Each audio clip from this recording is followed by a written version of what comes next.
que la cruz de nuestro Señor y Salvador Jesucristo está siendo desafiada más que nunca? Y la Biblia enseña que al acercarnos más al fin de todo, esos desafíos no solo que serán más intensos, sino también más crueles. Por eso deseo hablarles de las señales de los tiempos y el principio del fin. Yo sinceramente creo que estamos ya en el comienzo del final de los tiempos.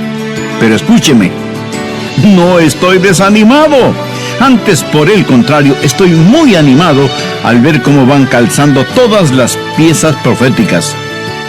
A veces la gente me pregunta, Pastor, ¿el mundo se está mejorando o empeorando? Y mi respuesta es, sí. Mientras la noche se vuelve más oscura, los santos se vuelven más brillantes. Amén. Así es. Mientras la noche se vuelve más oscura, los santos se vuelven más brillantes. Saludos amigos y amigas y sean bienvenidos a nuestro programa El Amor que Vale. En su mensaje de hoy, el Dr. Adrian Rogers, en la voz del pastor Lenín de Llanón, nos habla de las señales de los tiempos y el principio del fin. Por favor, busque en su Biblia el Evangelio de Mateo, capítulo 24. La humanidad siempre ha querido mirar el futuro. Tenemos los pronosticadores, los adivinadores, los que todo lo saben, los autoproclamados profetas, sin ninguna inspiración divina. El único libro 100% seguro es la Biblia, la palabra de Dios.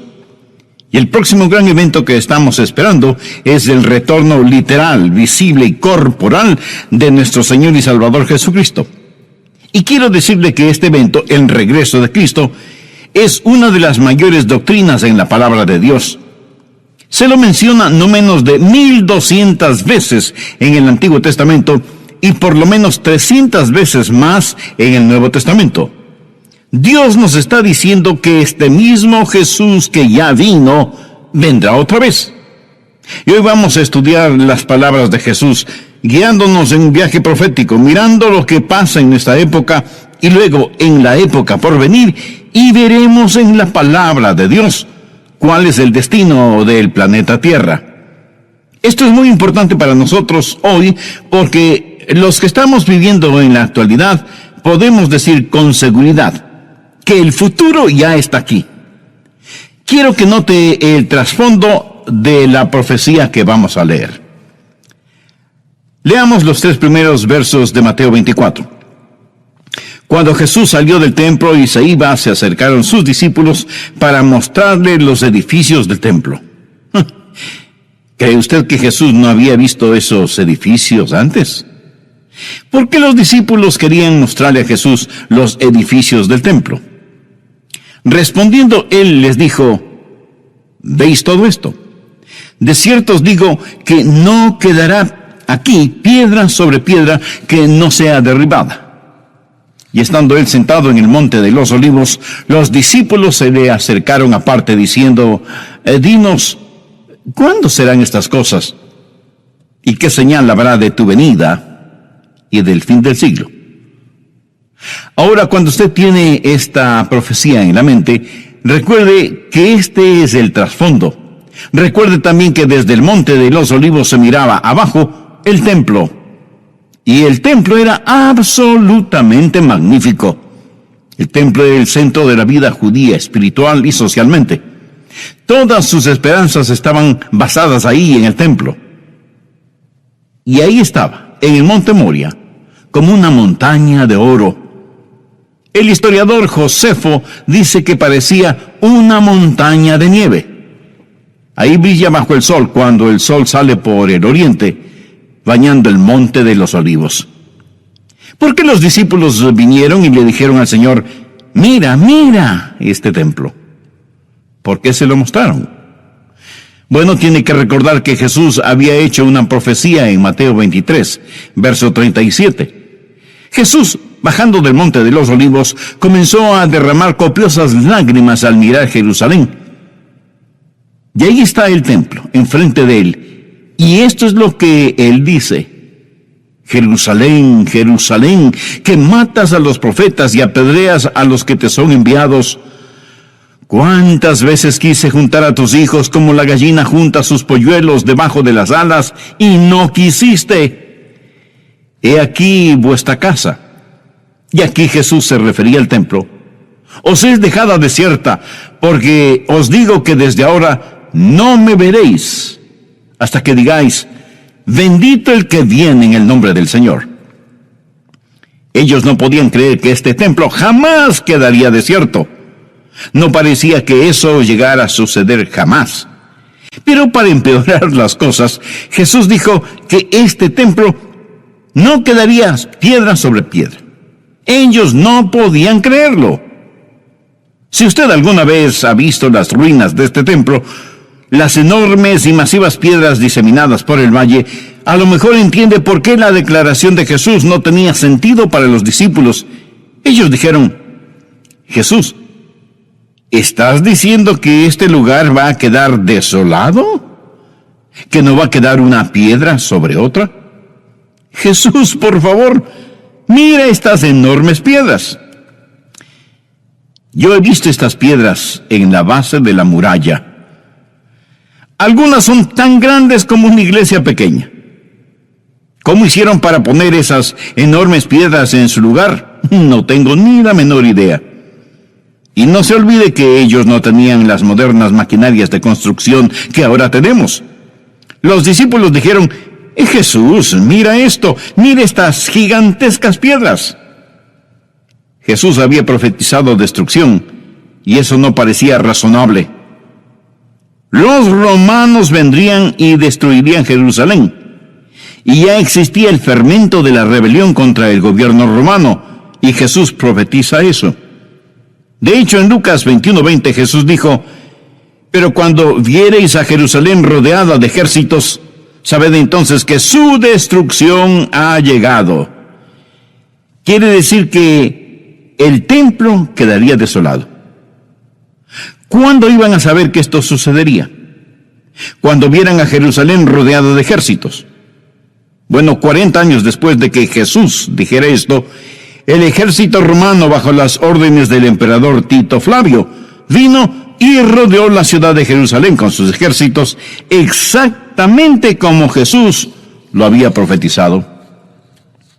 Más tarde, los saqueadores, con poderosas maquinarias, han ido a tratar de apartar esas piedras, tratando de encontrar entre las fisuras de las piedras el oro derretido.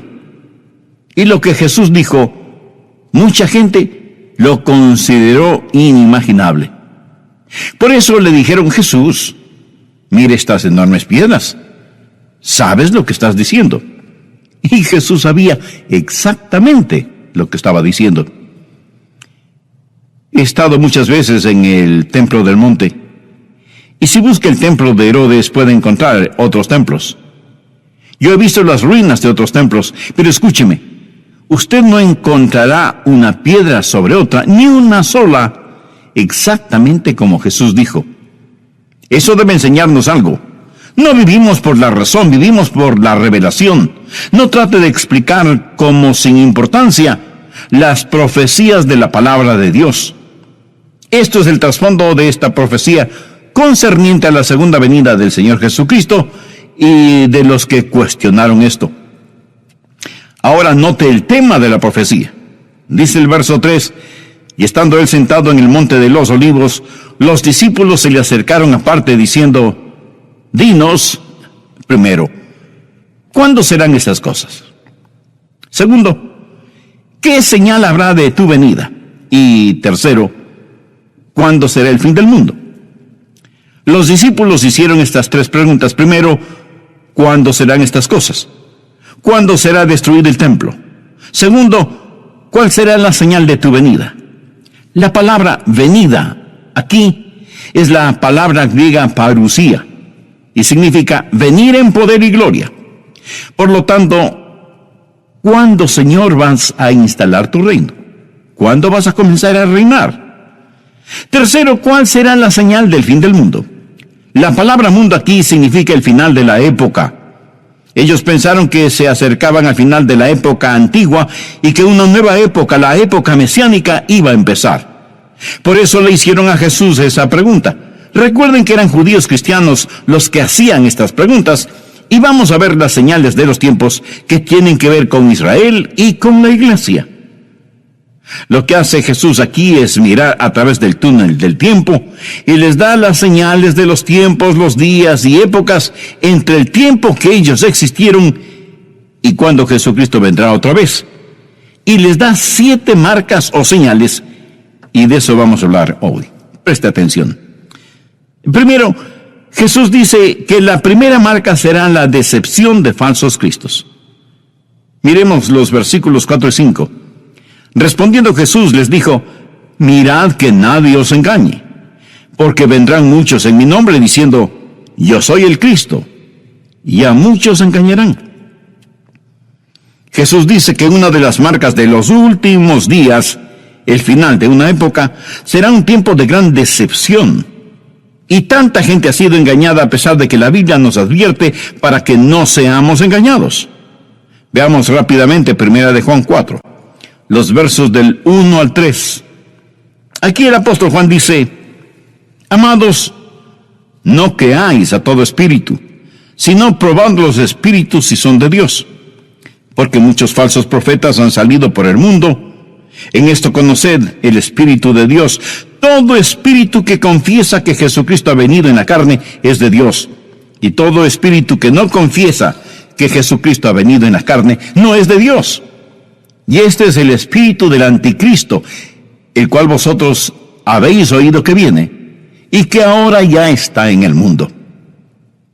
Hace más de 2000 años que el espíritu del anticristo está en el mundo.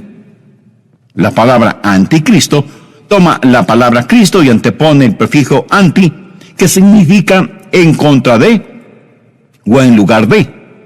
Puede significar cualquiera de las dos cosas o puede significar ambas cosas. El anticristo viene en contra del verdadero Cristo y se presenta a sí mismo como el Cristo. Y por lo tanto hay muchos falsos cristos y falsos mesías. En los últimos 50 años, no menos de 1200 han proclamado ser los Cristos. Y yo me asombro y maravillo de lo que la gente puede creer. Segundo, habrá una división de conflicto continuo. ¿No ha pensado que en más de 2000 años el hombre pudo haber resuelto el problema de la guerra y hacer del mundo un lugar seguro? Desde que era un niño, he escuchado promesas de guerra para terminar con todas las guerras y para brindar seguridad al mundo.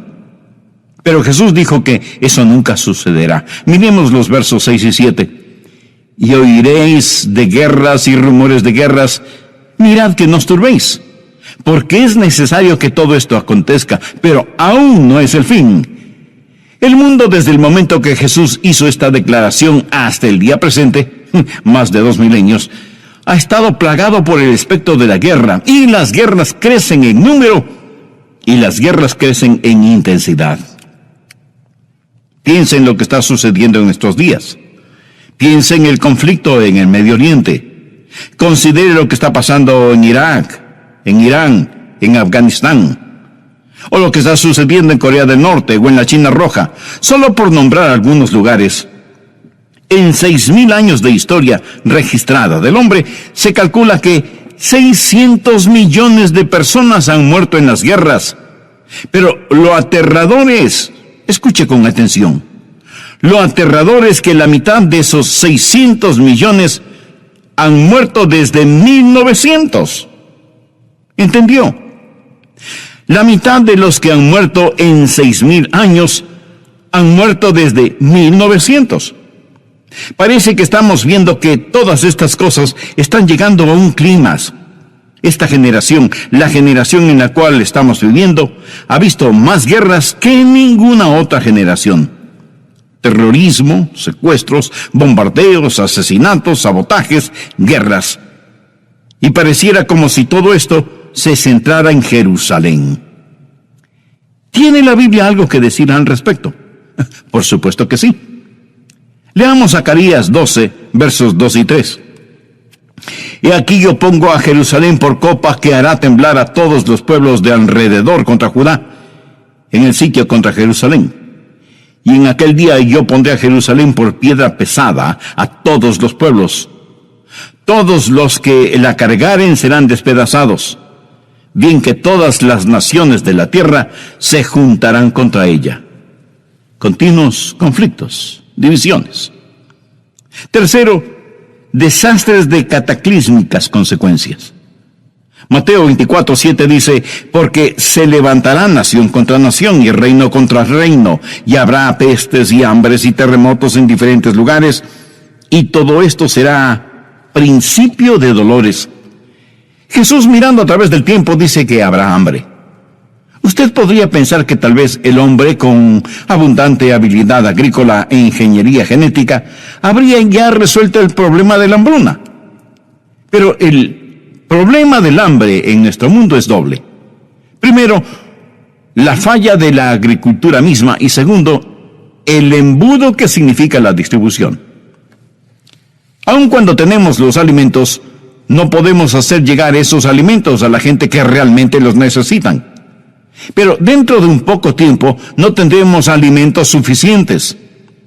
Vivimos en el planeta Tierra consumiendo casi de inmediato lo que la Tierra produce. Ya no tenemos graneros bien abastecidos como antes. Un muy conocido biólogo y sociólogo ha dicho, y lo cito textualmente, el planeta Tierra ya no es una sociedad sostenible. Con la población mundial duplicada 2 veces en el siglo pasado, la Tierra está siendo obligada a producir alimentos, y la consecuencia es que la 1/4 parte de la Tierra se está volviendo estéril y erosionada. La Biblia enseña que durante la tribulación, que puede estar solo a unos pocos años de distancia, usted tendrá que pagar entre $80 y $100 por un par de libras de trigo, para poder hacer unos pocos panes. Una terrible hambruna se acerca sobre la tierra. China, por ejemplo, que alguna vez fue la primera exportadora de granos en el mundo, ahora es la número 2. Pero Jesús no solo habló de hambruna, habló también de plagas.